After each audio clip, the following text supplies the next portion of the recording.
नमस्कार, केडेश न्यूज 24 मध्ये आपलं स्वागत. खऱ्या न्याय हक्काचा बुलंद आवाज. इथे आणि नगराध्यक्ष रणजित ससाने, आपले लोकप्रिय अभ्यासू आमदार म्हणजे हेमंतजी भोगले, त्याचप्रमाणे त्यांनी अत्यंत प्रभावीपणे आपल्यापुढे या ठिकाणी विचार मांडले. मुफ्ती मोहम्मद रिजवान हसन, तसेच युवा नेते सिद्धार्थजी मुकुटे, दीपकजी त्रिभुवन, डॉक्टर वसंतराव तोरडे, राजेंद्रजी पवार, करणजी नवले, जावेद शेख, तौफिक शेख, विकास अंत्रेसर, अशोकजी उपाध्ये, डॉक्टर दिलीप शिरसाट, डॉक्टर कुटे, त्याचप्रमाणे श्री राशिंकर, महेशजी रत्ताटे, राष्ट्रपतीजी आहेत, संतोष मते, ॲडव्होकेट सलीम बागवान, विष्णुकांत वाघ, सर्व दीपक कदम, विकासराव अंतरे, सर्व उपस्थित मित्र वेळ खूप झालाय. आणि खरं म्हणजे इतकं छान पुस्तक सरांनी या ठिकाणी लिहिलंय. आणि महात्मा गांधी म्हणायचे प्रत्येकानेच आपल्या धर्माचं अनुकरण चांगल्या पद्धतीने केलं म्हणजे तर या धर्माचे वाद त्या ठिकाणी राहणार. म्हणजे आपण धर्माचं अनुकरण करतो म्हणजे काय करतो, आपण फक्त कर्मकांड करतो, त्याला आपण धर्म समजतो. मुळात धर्मामध्ये म्हणजे लोकमान्य टिळकांनी गीता दिले आहे, त्यामुळे त्यांनी पहिल्या पानावर काय दिलंय की धर्मामध्ये 90% नीतिकांड असतं, म्हणजे नैतिक मूल्य सांगितलेलं असतं आणि 10% कर्मकांड असतं. आपण मात्र 90% पेक्षाही जास्त कर्मकांड करतो, उपवास, तापा, संत, ढमक, परंतु जे नीती सांगितलेली आहे ती दुसऱ्याला दुखवू नये. कुठल्याही धर्मात असं सांगितलेलं नाहीये की दुसऱ्याला दुखावं. किंबहुना हिंसेचा, द्वेषाचा सर्वच धर्माने धिक्कार केलेला आहे. आणि तसं मुफ्ती साहेबांनी सांगितलं आणि सलीम प्रधान सरांनी पण सांगितलं की कुठलाही धर्म हा काही जे दिनारा सांगणार जी असतात, मोहम्मद पैगंबर साहेबांनी इस्लाम धर्म सांगितला असेल, येशू ख्रिस्ताने ख्रिश्चन धर्म सांगितला असेल, गीतेमध्ये हिंदू धर्म सांगितला असेल. हे धर्म सांगतात की कुठल्या एका विशिष्ट संवादात डोळ्यासमोरून केलं असतं. सर्व मानव जातीला उद्देश होते असतात. मला धर्म काय निर्माण झाला, माणूस जेव्हा रानटी अवस्थेतनं म्हणजे रानटी म्हणजे त्या अवस्थेतनं जेव्हा तो एकत्र राहायला, समाज म्हणून एकत्र राहायला, तेव्हा त्या काही नीती नियमांची गरज होती ना. त्यावेळेस काही घटना नव्हती, त्यावेळेस काही कोर्ट नव्हतं, कुठली सत्ताही नव्हती फास. मग अशा वेळेस माणसाने माणसाशी कसं वागावं हे सांगणारे नीती नियम त्या ठिकाणी करण्यात आले. त्याच्यातून हळूहळू धर्माची निर्मिती झाली. आणि धर्म निर्माण करणारे जे आहे आपण जर प्राचीन पाहिलं, माझ्या मते सर्व धर्म संस्थापक जे आहेत ते खऱ्या अर्थाने मानवतावादी आहेत, ते समाज सुधारक आहेत. त्यांच्या पुढे धर्म नव्हता. मोहम्मद पैगंबराच्या पुढे सुद्धा तिथे धर्म होता. ते टोळी लोक राहत होते, मान्य करत होते, खूप देव मानत होते.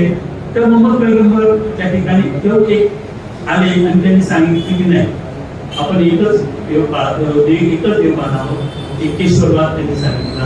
त्यांनी समतेचं तत्वज्ञान सांगितलं की आपण सर्वांनी ती बघा इस्लाम धर्मामध्ये ईद जरी असली तर ते त्याचा 6वा दिवसा जकात म्हणतात, ते जकातीला खूप म्हणतात.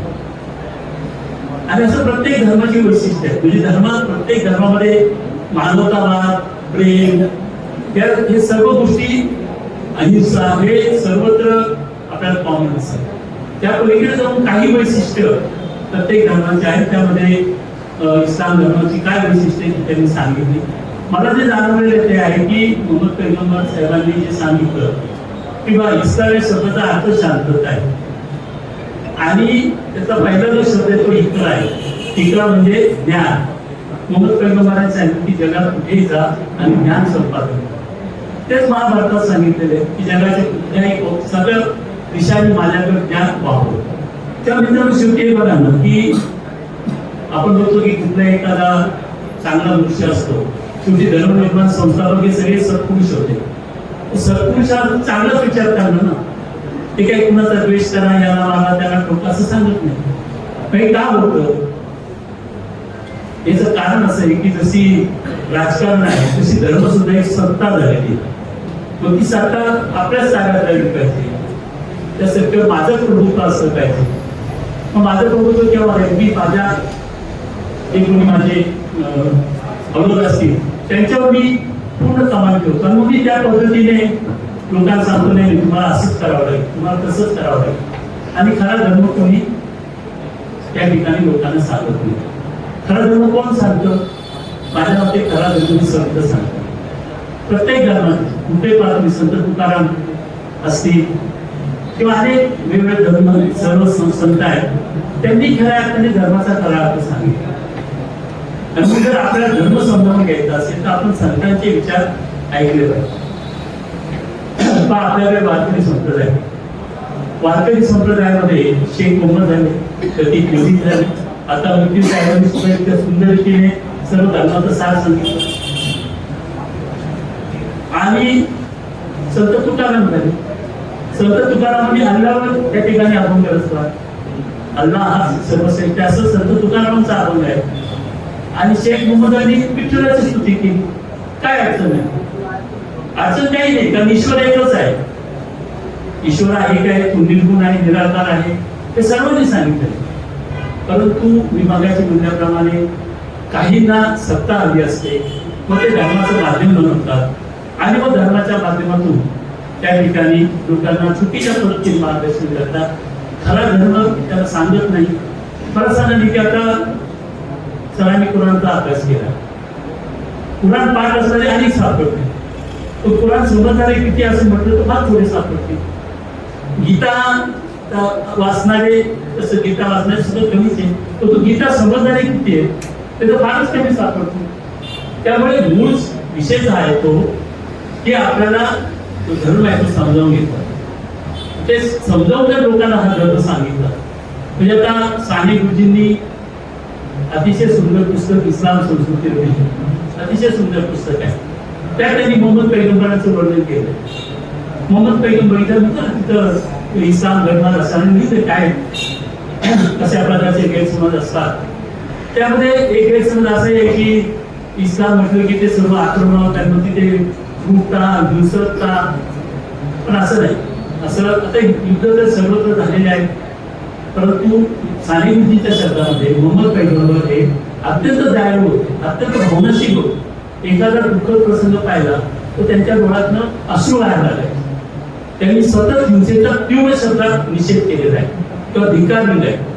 त्यामुळे आपण म्हणजे खऱ्या अर्थाने हा विषय फार महत्वाचा आहे की मी मगाशी सांगितल्याप्रमाणे धर्म हा माणसाला जोडण्यासाठी असतो, परंतु त्याचा वापर आपल्याला मिळतात. आपल्या देशात त्याच्यापेक्षा आणखी उदाहरण चांगलं कोणतं दिसणार आहे? त्या ज्या पद्धतीने धर्माचा वापर हा सत्ता हासिल करण्यासाठी केला जातो आणि त्याच्यावर ज्यांची सत्ता आहे तर त्यांची सत्ता काय पाहिजे असते. आणि त्यामुळे ते त्या ठिकाणी लोकांना त्या धर्माच्या नावावर भावनिक आवाहन करून खोटी माहिती देऊन खोटा प्रचार करून त्या ठिकाणी सांगतात. तिथं एक दुर्दैव असं आहे की जी चांगली माणसं असतात ती शांत बसतात आणि जे बदमाश असतात ते जास्त बोलतात. आणि तेव्हा बदमाश एवढे बोलत असतात आणि चांगली माणसं मात्र शांत बसतात. त्यांना त्यामुळे हे घडतं. का घडतं हे? ती चांगली माणसं ती घरात बसून राहतात, ते बोलत नाही. आणि जे चांगले नाही त्यांचे विचार वाईट आहेत, ज्यांना त्या गोष्टीतून काहीतरी स्वार्थ साधायचा असतो ते लोकांमध्ये जाऊन चुकीच्या पद्धतीने प्रचार करून चुकीच्या पद्धतीने भांडण लावून हे घडून आणतात. मित्रांनो, कुठल्याही सामान्य माणसाला नको असतात झगडा वगैरे काही गरज नसतं. त्या ठीक आहे, त्याची जी सत्ता असते त्या पद्धतीने तो ते करत असतो.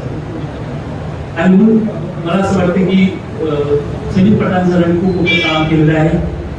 पण मला असं वाटतं की तो दिवस जसं साने गुरुजींनी इस्लाम बद्दल पुस्तक लिहिलं तसं जर तुम्ही आता एक मला समजलेलं हिंदू धर्म सुद्धा पुस्तक लिहा.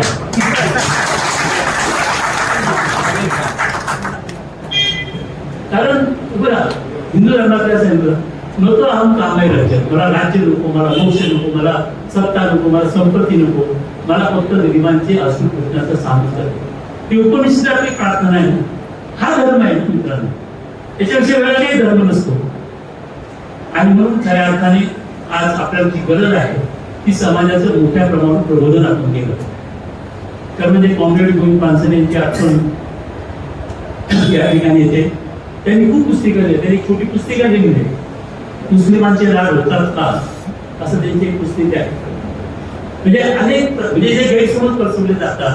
आता मी माझ्या स्वार्थासाठी पसरवणार, मला जे सोयीचं वाटतं माझ्या राजकारणासाठी, मला निवडणुकीसाठी जे सोपं वाटतं, मी त्यामध्ये विचार नाही करत की माझ्या बोलण्यामुळे, माझ्या चुकीच्या प्रचारामुळे समाजाची किती हानी होणार आहे, देशाची किती हानी होणार आहे.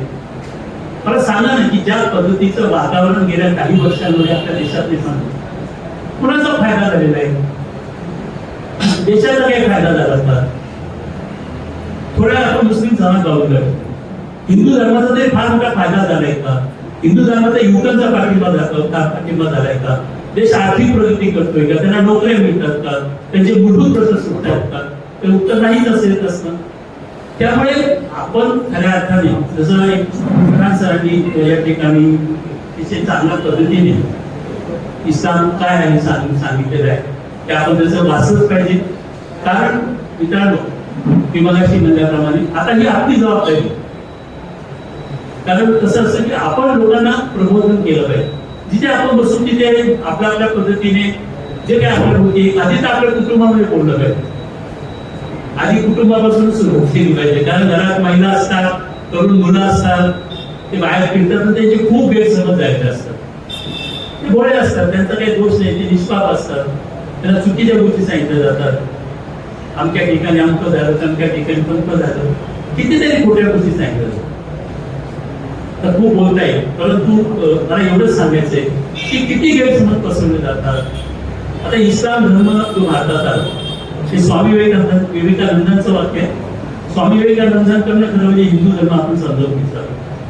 स्वामी विवेकानंद काय म्हणतात, तो काही जलवारीच्या दुःखावर आला नाही. जी इथल्या काही लोकांनी प्रचंड अशी विषमता होती, तिथे दलितांना मध्ये प्रवेश नव्हता, आणि त्यामुळे साहजिकच आहे ना, आणि लोक त्या ठिकाणी जिथे त्यांना सन्मान मिळेल त्या ठिकाणी जाण्याचा प्रयत्न करतात. त्यामुळे आपण या सर्व वस्तुस्थिती त्या ठिकाणी लोकांपुढे मांडतो. आणि म्हणून धर्म हा, प्रत्येक धर्म हा खूप चांगला असतो.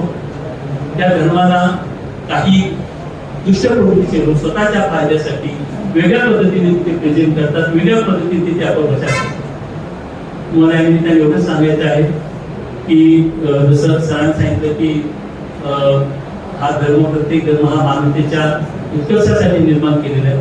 वेगवेगळ्या भागामध्ये सुद्धा झाला. अरबस्तानमध्ये तिथे हजरत मोहम्मद पैगंबर साहेबांनी ते केलं असेल. पलीकडे पॅलेस्टाईनचं तिथे येशू ख्रिस्तांनी ते केलं असेल. भारतामध्ये रामकृष्ण यांनी त्या ठिकाणी सांगितलं असेल. परंतु त्यामुळे सर्व धर्माची मूल्य सारखी आहे. आज खरं म्हणजे महात्मा ज्योतिराव फुले यांनी सांगितलं होतं की एकाच घरामध्ये त्यांचं ते स्वप्न होतं की एकाच घरामध्ये एक मुलगा हिंदू असेल, एक व्यक्ती हिंदू असेल, एक मुलगा मुस्लिम असेल, एक व्यक्ती ख्रिश्चन असेल. असं कुटुंब जेव्हा होईल तेव्हा एक चांगला भारत होईल, असं महात्मा ज्योतिराव फुले यांनी स्वप्न पाहिलं होतं. ते स्वप्न करण्याचं काम आपलं आहे. आपण जे काही दुष्ट लोक या ठिकाणी धर्माबद्दल वाईट अपप्रचार करतात, तो अपप्रचार त्या ठिकाणी थांबवला पाहिजे. आणि जो खरा धर्म आहे त्या धर्माच्या सर्व जे कोणी अधिकारी आहेत त्या धर्माचे, अभ्यासक आहेत, त्यांनी तो खरा धर्म लोकांना समजावून सांगितला पाहिजे. हे सुद्धा खूप महत्वाचं. बऱ्याच वेळेस आपण जसं राजकारणी लोक काय करतात, जेवढं फायद्याचं तेवढंच सांगतात, जे फायद्याचं नाही ते सांगत नाही. तसं ना मोठा काम आहे की धर्म सर्व एक पवित्र गोष्ट आहे की आपण पवित्र मानतो. आणि मग ती गोष्ट सांगत असताना जे योग्य आहे, जे खऱ्या अर्थाने धर्मामध्ये दिलेलं आहे, तेच आपण लोकांना त्या ठिकाणी सांगितलं पाहिजे. तर लोकांमध्ये गैरसमज होणार नाही असं मला वाटतं. खूप गोष्टी बोलता येण्यासारख्या आहेत. अतिशय मोठं काम तिथे सगळी पठाणसरांनी केलं. तेच काम आपल्यापैकी प्रत्येकाने केलं पाहिजे. कारण आता व्हॉट्सअप युनिव्हर्सिटीच्या बद्दल सगळेच म्हणणार, परंतु तिचा आपण चांगला वापर करू शकतो ना. आपण जरी त्यांच्याकडे खूप पैसे असतील, ते खूप मोठ्या प्रमाणात यंत्रणा उभी करत असतील, आपण ही व्हॉलंटरी यंत्रणा उभी करू शकतो ना. आपण आपल्या पद्धतीने व्हॉलंटरी आपण आपल्या ते काही तज्ञ लोक निवडा. तसं त्यांनी डॉक्टर आमदार साहेबांनी सुचवलं की सरांनी त्या गोष्टीचा वापर केला पाहिजे. आपण एकमेकांशी सांगू की बाबा नाही, हे चांगलं मी वाचलं, हे तुम्ही लोकांमध्ये पसरवा. तर त्या पद्धतीने आपण ऑथेंटिक गोष्ट विथ प्रूफ, त्याला फार महत्व आहे. मी जर विथ प्रूफ दिलं तर चटकन विश्वास करतो. आपण जे सांगणार ते विथ प्रूफ आहे, ते या ठिकाणी असं म्हणते, त्यामुळे तुमच्यावर अधिक विश्वास ठेवते. आणि आपण पाहतो की शेवटी जनतेचे प्रश्न हे अधिक महत्वाचे असतात.